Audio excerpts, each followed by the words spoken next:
Hello guys, today we are discussing about algebraic expression. तो algebraic expression जो है वो 7th लेवल का हम जो है इसमें वीडियो में अंडरस्टैंड करेंगे. तो firstly before understanding that what do you mean by algebraic expression and all that, firstly let discuss कि सबसे पहले हमें अंडरस्टैंड करना है कि कांस्टेंट क्या होते हैं और वेरिएबल क्या होते हैं. तो कांस्टेंट के लिए let I have write constant. तो कांस्टेंट होते हैं which have fixed value, which have fixed value, which have fixed value, जिनकी क्या होगी, जिनकी फिक्स वैल्यू होगी, जिनकी फिक्स वैल्यू होगी. लेट अस एग्जांपल है इनका.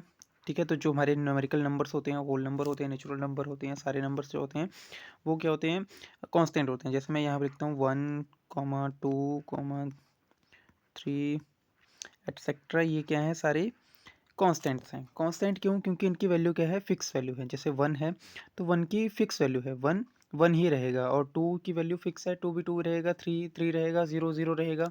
इस तरह से बाकी सभी जो नंबर होते हैं उनकी सबकी वैल्यू क्या होती है, फिक्स होती है. तभी इनको क्या बोला जाता है, कांस्टेंट बोला जाता है. और जिनके साथ कोई भी वेरिएबल ना लगा हो. अब वेरिएबल क्या होता है, वेरिएबल हम आगे अंडरस्टैंड करेंगे इसमें. वेरिएबल, सो वेरिएबल होती हैं जिनकी कोई भी फिक्स वैल्यू नहीं होती है, विच है which do not have, which do not have, which do not have fixed value, जिनकी कोई भी फिक्स वैल्यू नहीं होगी. ओके, सो बेसिकली इनको जो डिनोट किया जाता है, इनको डिनोट किया जाता है इंग्लिश के अल्फ़ाबेट से. Like as A B C हो गया, आपका पी क्यू आर एस हो गया, एक्स वाई जेड हो गया, एक्स वाई जेड हो गया. इस तरह से इनको डिनोट किया जाता है, एटसेट्रा लिख सकते हैं इनको. ठीक है, इनको डिनोट किया जाता है इंग्लिश के अल्फ़ाबेट से. अब आपको एग्जांपल दूं मैं. हमारे पास क्या होता है जब हम क्वेश्चन को सॉल्व करते हैं जिस तरह का, जब हमारे पास एक्स इस तरह की वैल्यू होती है, तो किसी क्वेश्चन में एक्स की वैल्यू मान लो 5 आ रही है, किसी क्वेश्चन में एक्स की वैल्यू 10 आ रही है, किसी क्वेश्चन में एक्स इक्वल टू 7 आ रहा है, किसी क्वेश्चन में एक्स इक्वल टू 0 आ रहा है, किसी क्वेश्चन में एक्स इक्वल टू -1 आ रहा है. यानी कि हो क्या रहा है, एक्स की वैल्यू वेरी हो रही है. ठीक है, एक्स की वैल्यू क्या हो रही है, वेरी हो रही है, और एक्स की डिफरेंट वैल्यू आ रही है डिफरेंट क्वेश्चंस के लिए. ठीक है, तो यानी कि इसकी वैल्यू क्या है, फिक्स नहीं है, और ये वेरी कर रही है according to the situation of the question. ठीक है, so that's why we are considering these values as variable. ठीक है, क्योंकि इनकी वैल्यू क्या होती है, फिक्स नहीं होती है, और वेरी करती रहती है.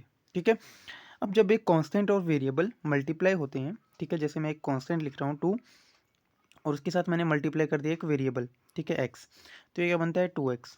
ठीक है, जब एक कांस्टेंट और एक वेरिएबल मल्टीप्लाई होती हैं तब बनती है एक टर्म. ठीक है, क्या बनती है, एक, इसको क्या बोलेंगे, एक टर्म बोलेंगे.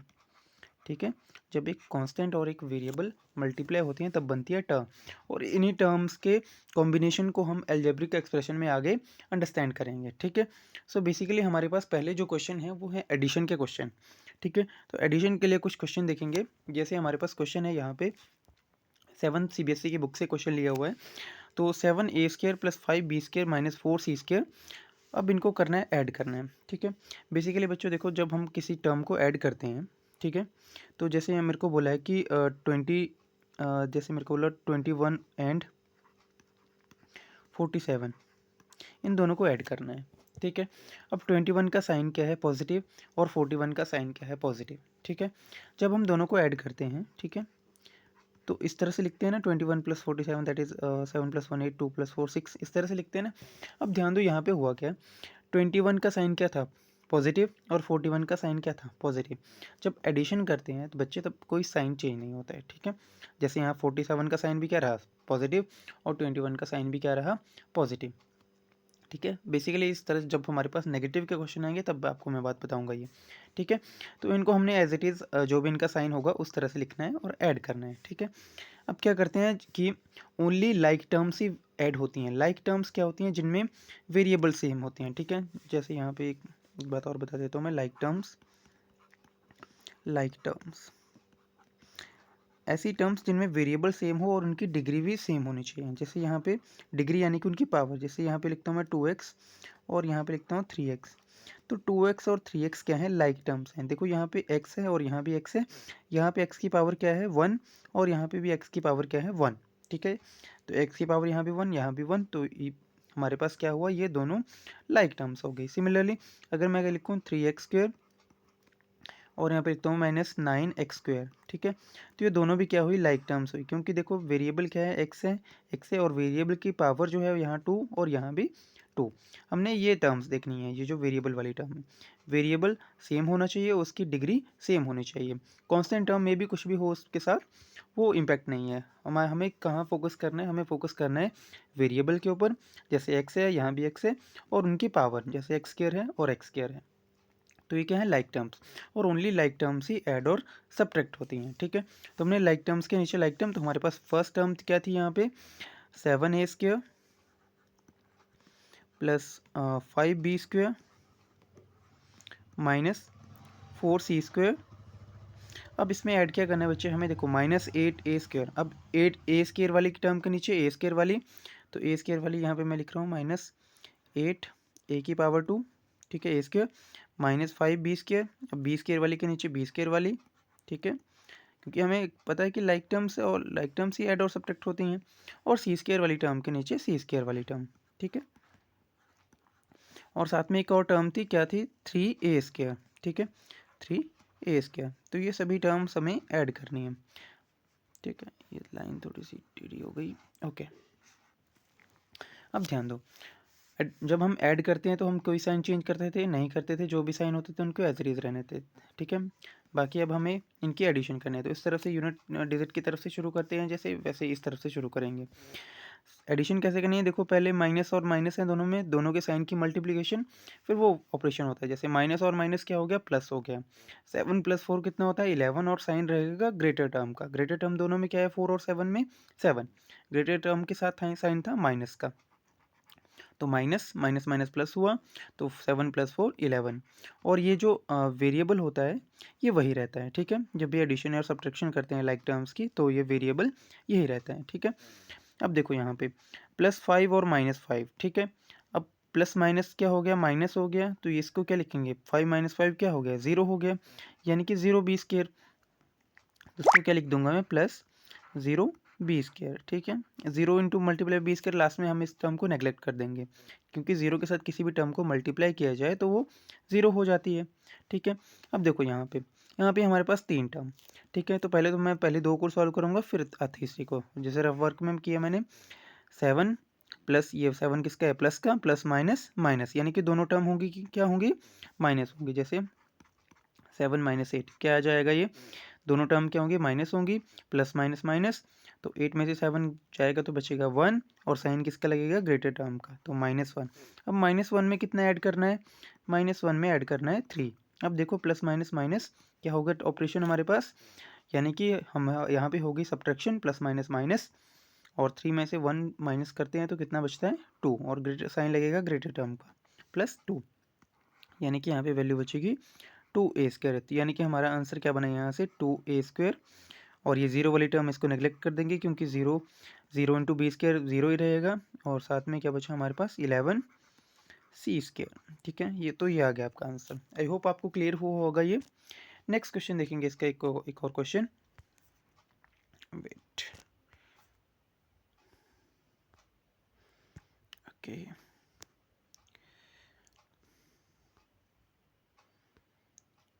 ओके, इस लाइन को रहने दीजिए, okay. Now what must be subtracted from p³ - 2p² + 7p - 6 to obtain, यहाँ पे एक वर्ड होना था, टू ऑब्टेन, यहाँ पे लिख देता हूँ मैं इस वर्ड को, to obtain, to obtain 3p² - 2p + 3, यानी कि हमारा क्वेश्चन क्या है, पहले ही यहाँ से रफ साइड में देखूँ, अगर मैं क्या क्वेश्चन लिखूँ, व्हाट मस्ट बी, इस तरह मैं जल्दी जल्दी में लिखता हूँ, what must B, rough side में लिखा मस्ट बी। इसको बच्चे एग्जाम्पल से अगर रिलेट करेंगे तो बहुत ईजी रहेगा आपके लिए। मस्ट बी सब्ट्रैक्टेड फ्रॉम, देखो यहाँ पे लिखूँ मैं, क्या लिखूँ, यहाँ पे लिख दूँ मैं 12 टू ऑब्टेन, कोई भी एग्जाम्पल ले सकते हैं आप, टू ऑब्टेन 5, ठीक है। यानी कि हमारा क्वेश्चन क्या है, what must be subtracted from 12। अब ध्यान दो, यहाँ से कुछ क्वेश्चन आपको अजीब सा लग रहा था, यहाँ पे हमने इसको एग्जांपल के साथ देखा तो इजी लग रहा है। अब यहाँ पे हमारा सॉल्यूशन क्या होगा, what must be subtracted from 12, यानी कि 12 में से क्या सब्ट्रैक्ट किया जाए कि हमें क्या मिल जाए, 5 मिल जाए।